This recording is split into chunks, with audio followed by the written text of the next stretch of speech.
In this video, we will discuss about MP2 savings ng Pag Ibig wherein you can invest for as low as 500 pesos only.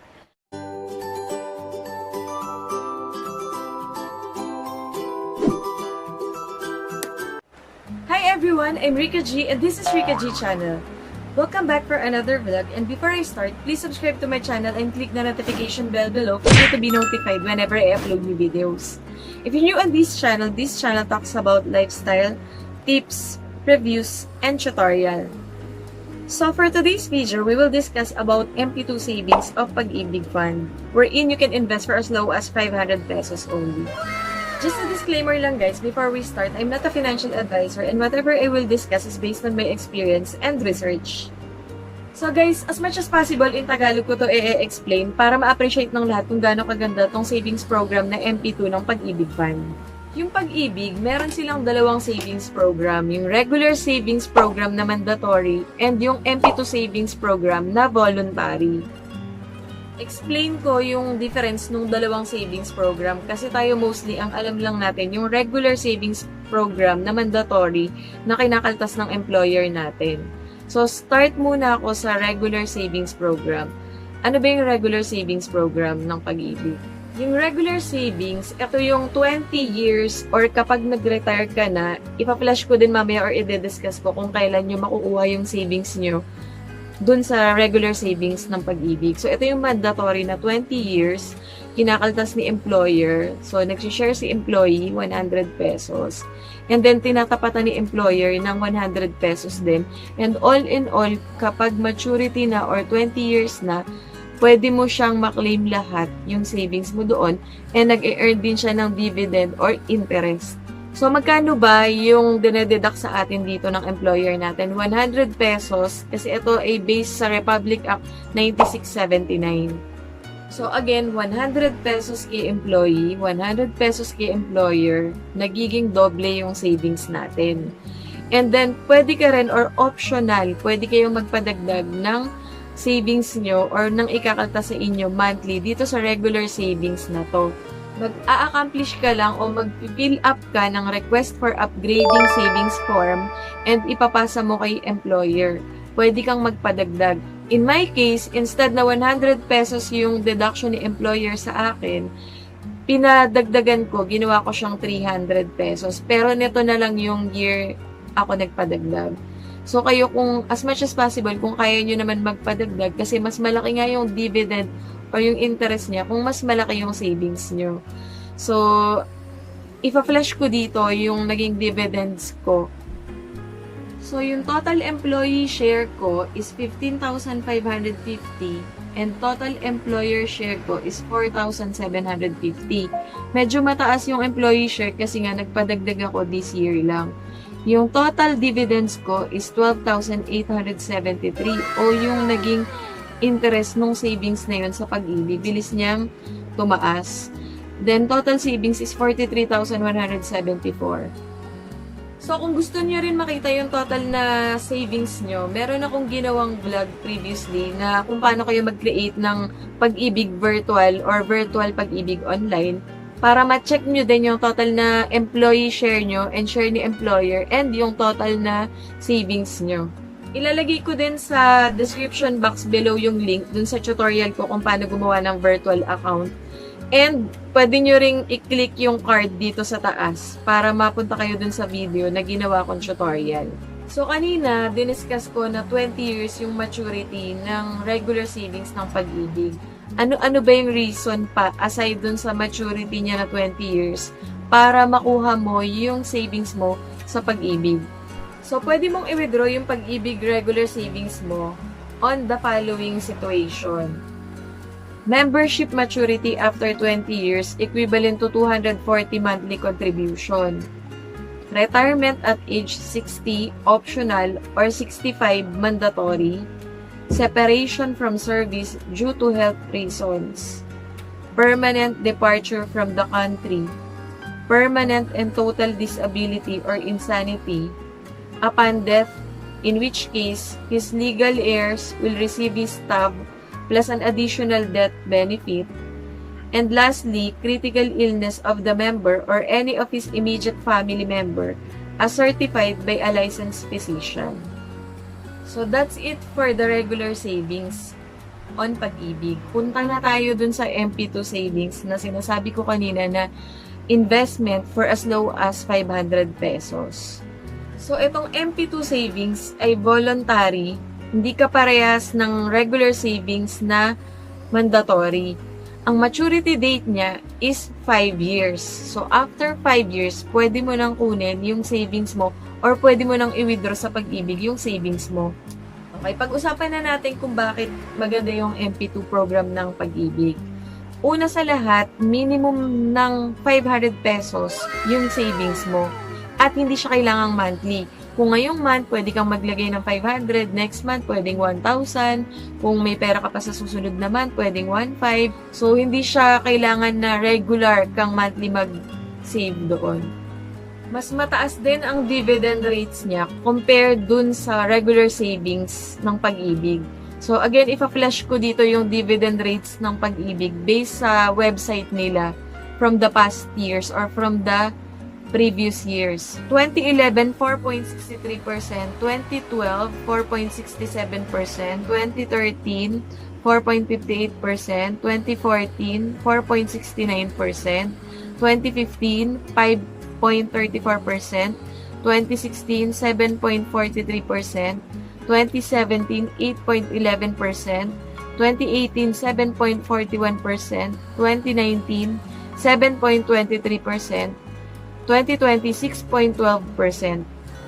So, yun nga, malaki talaga yung dividend rate ng savings sa Pag Ibig MP2. Kung may pera ka rin lang, mas maganda na sa MP2 mo na lang siya ilagay. Kasi ito, like kami, nag-open kami sa China Bank last March 2020 pa. And chinek namin yung interest niya as of ngayon, August.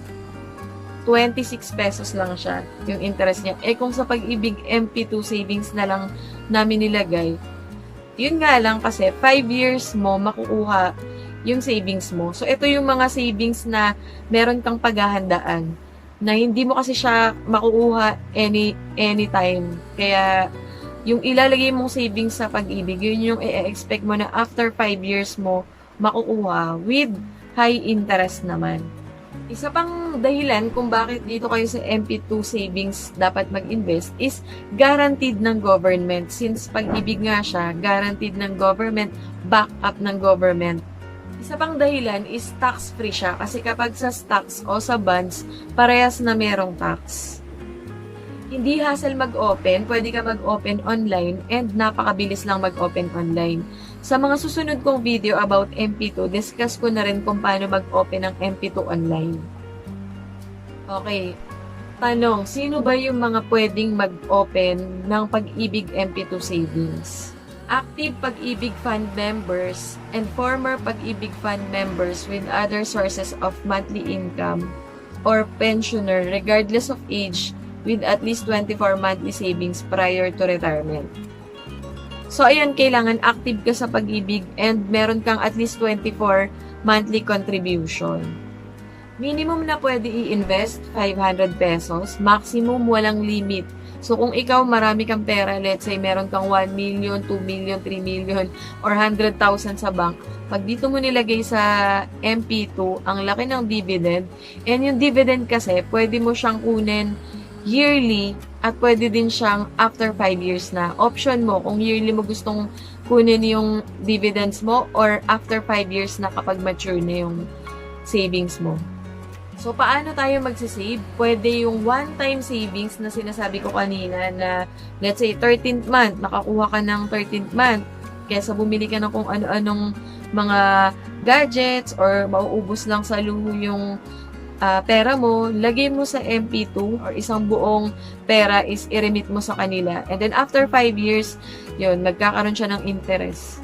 Pwede din siyang monthly, pero pwede din naman na after every month or ngayong month, maglalagay ka, susunod na month, hindi. Basta minimum ng 500 yung i-remit mo or i-deposit mo sa Pag Ibig. So, kailan mo makukuha yung dividend rate mo? Pwede mo siyang kunin again, pwede mong kunin siya yearly dun sa checking account na in-enroll mo. upon maturity ng MP2 savings mo na after 5 years. Ngayon, yung iba ang ginagawa, kapag natapos na sila ng 5 years, nakuha na nila yung savings nila, i-roll over nila. Instead na kukunin nila, kasi after 5 years, hindi na siya tutubo ng ganun kalaki. Magiging parang ano na lang siya, regular savings ng Pag-ibig. Hindi na kasing laki ng MP2. So, much better, kunin mo siya, and then open ka ulit ng MP2 savings para i-roll over mo siya at malaki na siya kasi nga 5 years na pera mo na yon, i-remit mo ulit or open ka ulit ng savings, magkakaroon siya ulit ng interest pero after 5 years mo pa siya ulit makukuha.